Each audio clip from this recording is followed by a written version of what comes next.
오늘 우리에게 주신 하나님의 말씀 창세기 37장 25절로 36절 말씀입니다. 생명의 샘가 4월 22일 요셉을 데리고 애굽으로 갔더라. 함께 읽겠습니다.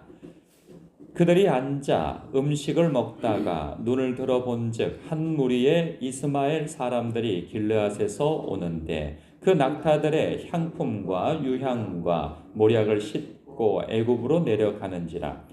유다가 자기 형제에게 이르되 우리가 우리 동생을 죽이고 그의 피를 덮어둔들 무엇이 유익할까?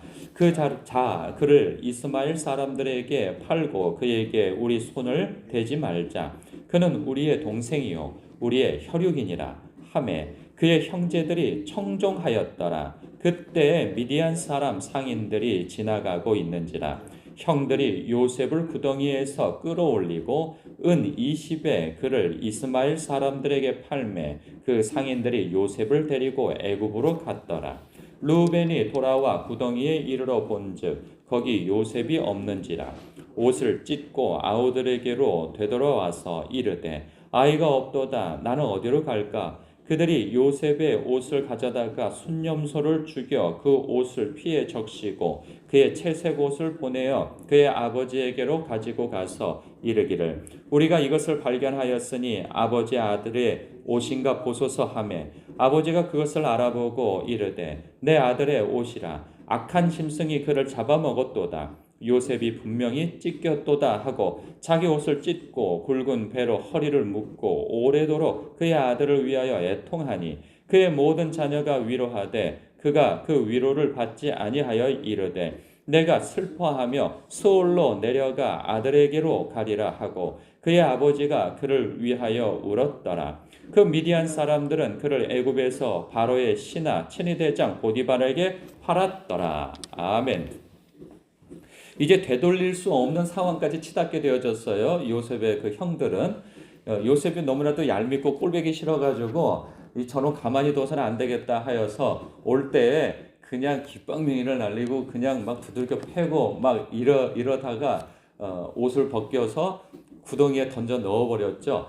그런데 그러고 난 다음에 다시 되돌릴 수가 없는 거예요. 왜냐하면 이제 아버지의 심부름으로 거기까지 왔는데 그렇게 두들겨 패가지고 그랬으면 그 아이한테 입막음을 한다고 해서 그 될 일이 아니고 결국은 아버지한테 심한 문책을 당할 것에 대하여서 이제 두려움도 있고 이 동생에 대한 이 얄미움과 분노가 워낙에 컸던지라 죽이려고 했던가 봐요. 그래서 그 큰형과 그리고 또 요셉의 또 이제 나중에는 그래도 나이가 좀 있어서 그런지 그 르우벤과 그 누구죠? 유다는 죽여서는 안 된다라고 하는 데까지는 생각이 이르렀던가 봅니다. 그래서 이제 결국은 돈 주고 노예상에게 팔아버리는 그래서 끌려가게 되어지는데 노예살이를 하게 되어지죠. 애국 36절에 보니까 그 미디안 사람들은 그를 애굽에서 바로의 신하 친위대장 보디발에게 팔려졌다 하는 거예요.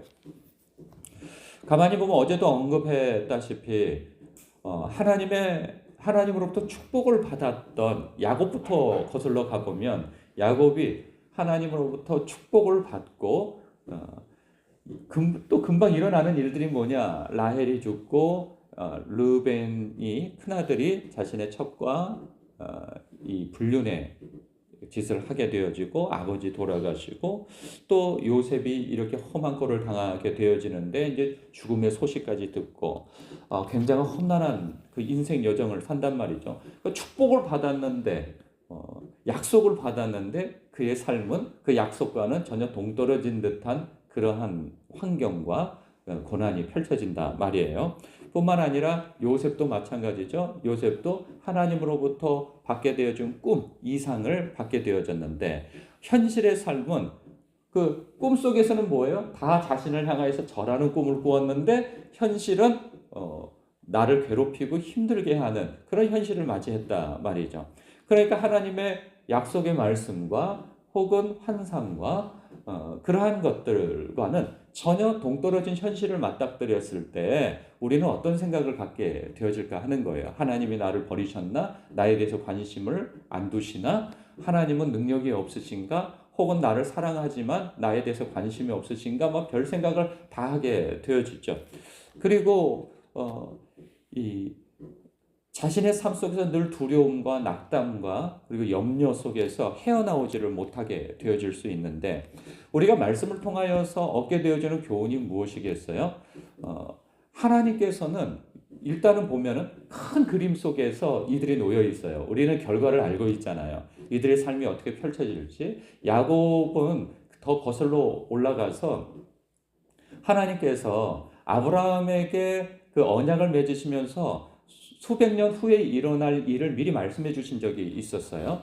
내가 네 후손들이 있을 것인데 큰 나라에 다 들어가서 그곳에서 고난을 당하고 어려움을 겪지만은 큰 민족을 이루어서 나중에 그들로부터 많은 재물을 얻고 그것을 나오게 될 것이다. 출애굽에 대한 말씀을 벌써 해 놓으셨단 말이에요. 그 여정 속에서 지금 야곱이 그 일의 큰 그림 속에서 이제 하나님의 백성이 양성되어지는 애굽을 향하여서 가게 되어지는 이 첫발이 내딛어지는 거예요. 근데 본인은 알아요. 그걸 모르죠. 그냥 힘들기만 한 거죠. 고난만 있는 거죠. 그러나 하나님의 큰 그림 속에서 지금 야곱이 이제 믿음의 조상이 되어져 가는 이 첫발을 여기에서 딛게 되어지는 거예요. 그 그림 속에 들어간 거예요. 요셉도 마찬가지예요. 나중에 보면은 애굽의 총리가 되어지고 자신의 형들이 자신에게 절하고 나중에는 아버지도 절하게 되어지는 그런 일들을 겪게 되어지잖아요. 그래서 결국은 자신의 민족을, 자신의 가족과 민족을 구원하게 되어지는 통로가 되어진단 말이에요. 그래서 그렇지 않았으면 다 가뭄에서 굶어 죽었을 일이었던 거죠. 그러나 요셉이 먼저 애굽으로 간 까닭에 자신의 민족이 살 길을 열어주게 되어준 것이죠. 그리고 하나님의 약속의 말씀은 결국은 수십 년이 지나서 이루어지는 그것을 목도하게 되어진단 말이에요. 그러나 우리의 삶 속에서는 이런 말씀을 다 봄에도 불구하고 내 삶은 여전히 요셉과 같고 내 삶은 여전히 야곱과 같은 고난 속에 있어서 한 치 앞도 보이지 않고 내일 일은 남 모르는 상황에 벌어진단 말이에요. 그렇다면 우리가 집중해야 할 것이 무엇이냐라는 거죠. 하나님의 약속의 말씀인 거예요. 우리의 감정은 늘 우리를 속여요. 우리의 환경도 우리를 속여요. 그냥 금방 뭐가 잘 되는 것 같지만 또 그 다음 날은 안 돼요. 계속 안 되는 것 같은데 또 그러다가 숨통이 열리는 때가 있어요. 그냥 찬물과 뜨거운 물에 그냥 들어갔다 나왔다 그러는 것처럼 우리의 삶이 그런단 말이죠. 이것이 몇 번 반복되어지게 되면 사람이 달관하게 되어지면서 뭘 기대하지 않게 되어지고 소망을 두지 않게 되어진단 말이에요. 그러나 우리는 그런 사람들이 아닌 거죠. 우리가 붙잡아야 할 것이 무엇이에요? 하나님의 약속의 말씀인 거죠. 하나님께서 내가 너를 사랑한다. 내가 너와 함께 할 것이다. 너는 두려워하지 말라. 내가 너의 도움이라. 이런 말씀을 우리에게 이미 주신 바 되어진 거예요. 그렇다고 한다면 우리가 주님 안에서 갖게 되어진 어떤 소망과 꿈이 있다면 하나님께서 주신 약속의 말씀이 진짜인 거예요. 우리의 감정과 현실이 진짜가 아닌 거예요. 하나님께서는 우리를 합력하여 선을 이루어 영광스러운 자리까지 이끌어 가시는 것이 하나님의 계획이란 말이죠. 그렇다고 한다면 나를 향한 하나님의 그 크신 사랑과 그 하나님의 신실하신 성품과 그리고 변하지 않는 하나님의 약속의 말씀을 붙들고 우리는 오늘을 살아내야 하는 거죠. 현실이 나를 속이고 감정이 나를 속인다 할지라도 하나님의 약속의 말씀을 붙들고 우리는 믿음 안에서 주님 앞에서의 나의 할도리를 하며 살아야 하는 것이죠. 그러다 보면 어느 순간 하나님의 약속의 말씀이 이루어지는 때를 우리는 만나게 되어지는 것이죠. 야곱도 미리 알고 그렇게 매일 살지 못했어요.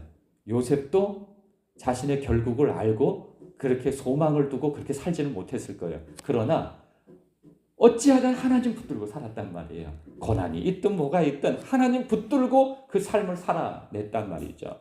우리들이 해야 할 일은 하나님 붙들고 말씀을 붙들고 그리고 기도하며 하루하루를 살아내야 하는 것이죠. 그러면 어느 순간 하나님의 때에 그 약속을 이루어 주심을 우리는 보게 되어지는 것이죠. 오늘도 그 하루를 살아내는 저와 여러분 되시길 주님의 이름으로 축복합니다. 기도하겠습니다.